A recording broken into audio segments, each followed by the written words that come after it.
munaasabadan oo ay soo qaban qaabiyeen macallimiin culimo u diin ayaa lagu maamuusay dhalashada nabigeena Maxamed nabadi naxariis korkiisa aatee oo ku beegan 12 bisha Rabiicul Awwal ee Mowlid ayaa lagu qabtay garoonka kubadda cagta ee xaafadda Xawataako.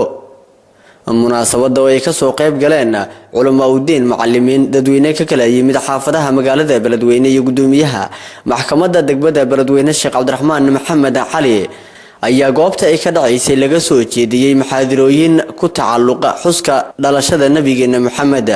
farxadda iyo weynaynta 12 bisha Mowlid oo ku aastaysan maalintii uu dhashay nabigeena Maxamed nabadi naxariis korkiisa aatee ayaa dadkii ka soo qayb galay waxa ay socod dheer ku soo mareen wadada dheer ee laamiga ee bartamaha magaalada Beledweyne.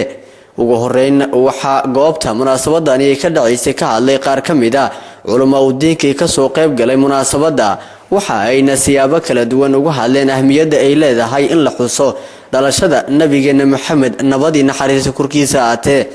nabi Maxamed weyntiisuna waa arrin azali oo horeysay rabbi subhanahu wa ta'ala quraankiisa ku weynayay isaga xadiistiisa ku sheegay in rabbi weynayay subhanahu wa ta'ala sida culimadu wa sheegeen qof kasta oo mu'min oo alle iyo nabigiisa rumeeyayna waa shay qalbigiisa baday ka ah oo qof walba uu dareemi karo nabiga tacdiimkiisa inuu yahay shay waajib ah. nabiga markii la daray maxaa dhacay? nabiga calayhi salaatu wasalaam markii xaloosha lagu qaaday maxaa dhacay? nabiga calayhi salaatu wasalaam intuu xaloosha ku jiro hooyadiisa Aamina bintu Wahab waxaa nabiga calayhi salaam hooyadiisa soo marxabeynaya dhammaan malaa'igta Ilaahay ayaa marxabeynaysay oo dhaysay waxaad qaaday gabar yahay sayyidul caalamiin caalimkooda sayidkoodi khayru khalqillah ayaa xaloosh ku wadaa.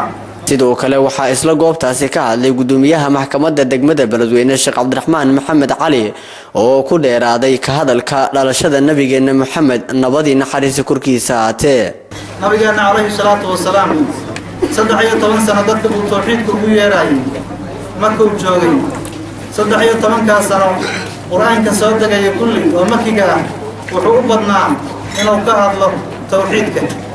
12 bisha Rabiicul Awwal ee Mowlid sanad waliba waxa ay dadka muslimiinta ay qabtaan munaasabada lagu weyneynayo dhalashada nabigeena Maxamed nabadi naxariis korkiisa aatee oo ku beegan maalintii uu dhashay.